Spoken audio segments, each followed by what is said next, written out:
Let's get on the ball, connecting the people of South Florida to quality and credentialed rehab and exercise professionals. Let's go.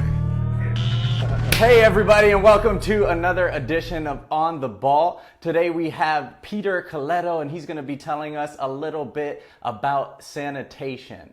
So Peter, nice to have you. Thanks for having me. Yes.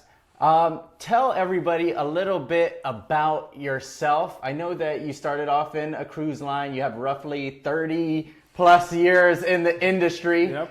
Tell everybody a little bit about you. 30 plus years. I won't admit to how many years because then you'll know how old I am. Okay. So, but I deal in cleaning and sanitizing is the biggest experiences that I have, along with the global impact that we see in public health around the world. Cruise industry has been my biggest focus for the last many years. That can help us sail safely around the world. Cruise industry has taken a real hit because of our current global situation. But we already have the processes and procedures in place to handle outbreaks and handle the proper procedures for cleaning and sanitizing aboard ships. Right. So it's very impactful for people's health. Yeah. Okay. So I definitely see how you guys are a major key right now in making sure that everybody is healthy and doing the right things. So tell me a little bit about what a sanitation company is, because honestly, before April, the end of April, I'd never heard of any, I didn't know exactly what that was. Well, a sanitation company is basically a chemical company that has experiences beyond just the production of chemical. The production of chemicals is the easy part. We have formulations, we have the chemistry approved by EPA or another governing body that gives us the proper rating for the proper chemical. The sanitation part is how do you apply those chemicals once you come into an environment such as healthcare or such as a cruise line or a hotel. What is the proper process and procedures for handling the chemicals? Gotcha. As we had spoken about once before, what's the difference between cleaning and sanitizing, or sanitizing and disinfecting? The only difference between sanitizing and disinfecting is time. For sanitizing, you typically sanitize a surface within a few seconds up to a minute. And typically sanitizing is a kill rate of 99.9%. Right. You have killed bacteria and viruses on that surface. To get to the level of disinfection, that surface must stay wet with the chemical for a minimum of 10 minutes. And that's how you reach that disinfection level, or that extra 0.1%. Gotcha. to ensure there's no viruses in there. And the main reason for that time is it takes 10 minutes to do a disinfection test for that bacteria. So that's why it takes 10 minutes. Gotcha. Typically you can reach disinfection theoretically in much less time. And they're working on better testing that we can reach disinfection in Gotcha. So 10 time. minutes is like that safe time That to ensure. that little additional space for that 0.1% of cleanliness. I like that. Okay. So tell me a little bit about your company and what you guys do and who you serve. Like a lot of people that follow me now, they're rehab professionals, they're personal trainers, and it can be a cesspool of germs, let's be honest, okay? People are sweating in there, people are touching things. I think they said with this virus, although we don't know much about it because everything typically changes every other week, is that it can live on these surfaces a little bit longer. And if we're dealing with a lot of metal surfaces, I feel like it can be easy place to house these diseases, viruses, whatever you want to call it, bacteria as well. So what is it that your company would do in a gym-like setting? Well, you make some great points. We don't know how long the surfaces or the viruses are going to live on the surfaces. We have seen some data of recent aboard one of the early cruise ships that detected COVID-19, that on a surface they found the virus living on a surface up to 9 weeks after the ship had already been taken apart. Okay. So wow. We don't know all the science behind this.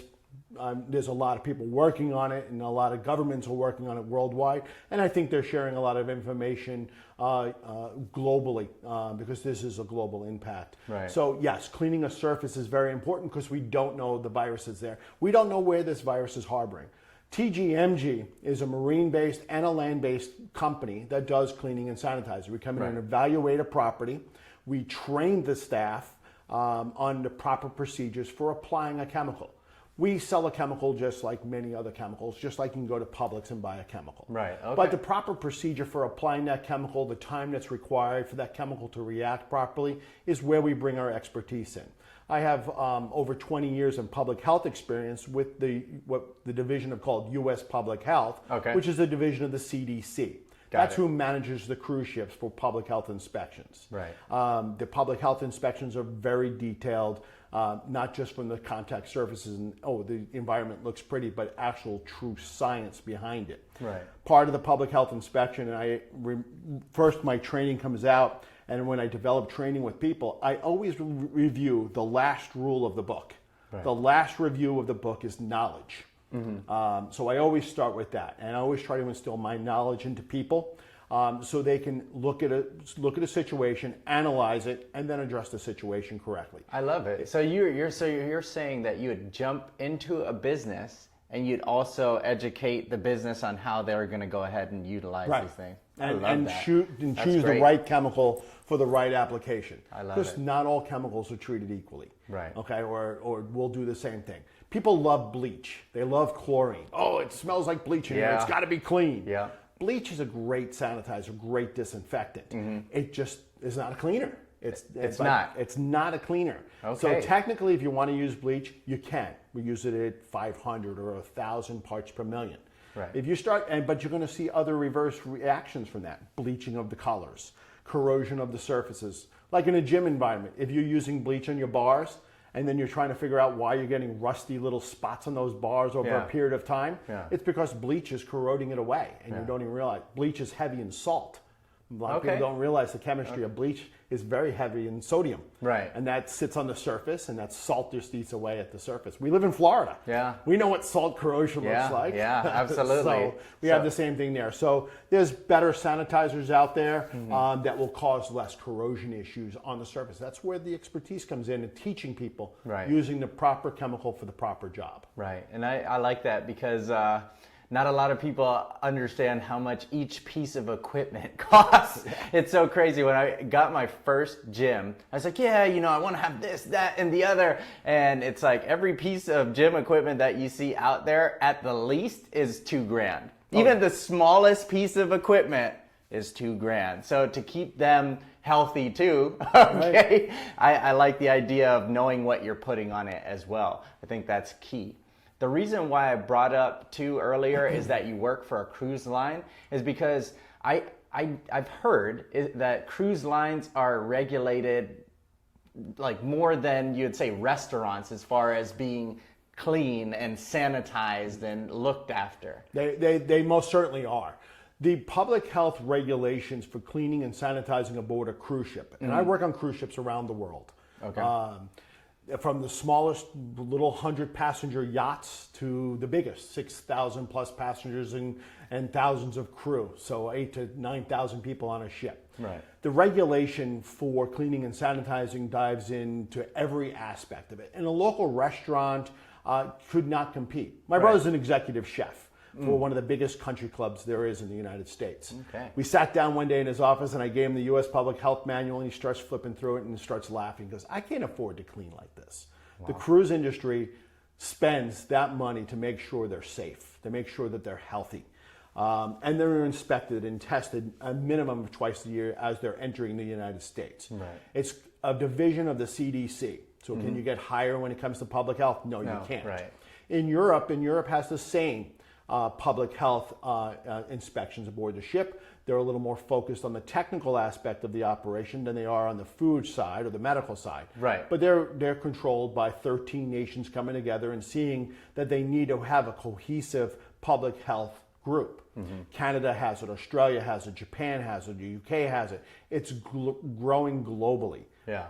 The cruise lines take public health very, very seriously. So how do you carry that over into what you do? I mean, that's a unique background if you're jumping into this, what I mean is, how do you take that background and you apply it to, let's say, a gym, to a rehab? I feel like you're better suited than most to take these on because it's way up here that you started from, you know, with the regulating on the cruise lines of sanitation. So I've seen a lot of people online currently with different types of foggers. You know, it's all over as far as marketing. It's like, yeah, we're using the fogger. Have you seen anything that is kind of like, you're using it, but you know, you should be using it a different way? I have seen a little bit of that, and I have seen several companies already starting to make claims for the application. We can fog your surface and eliminate COVID-19. There is no product currently on the market that is approved for COVID-19.